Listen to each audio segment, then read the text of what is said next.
Penyebab Haji Husni mantan wali kota Palembang meninggal, Putri Herman Deru sebut kami mohon dimaafkan.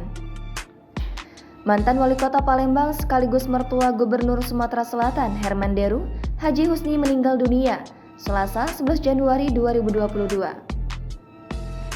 Ayah dari Haja Febrita Lustia Herman Deru itu meninggal sekitar pukul 5.47 waktu Indonesia Barat di Palembang. Penyebab Haji Husni meninggal dunia karena sakit. Husni meninggal di usia 84 tahun pada hari ini, Selasa 11 Januari 2022 pukul 5.47 waktu Indonesia Barat di Palembang.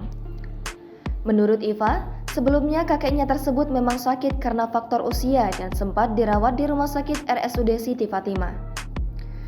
Almarhum Haji Husni rencananya akan dimakamkan hari ini, Selasa 11 Januari 2022 di TPU Gandus, Kota Palembang. Almarhum Haji Husni, ayah dari Haja Febrita Lustia Herman Deru, merupakan tokoh masyarakat Palembang dan Sumsel. Semasa hidup dirinya 2 periode menjabat wali kota Palembang. Periode pertama tahun 1993 hingga 1998 dan periode kedua tahun 1998 hingga 2003. Haji Husni adalah wali kota Palembang ke-9 sejak Indonesia merdeka di tahun 1945. Pejabat pendahulunya adalah Haji Khalil Aziz Sarjana Hukum. Sedangkan pejabat setelahnya adalah Insinyur Haji Edi Santana Putra Magister Teknik. Meninggalnya mantan wali kota Palembang.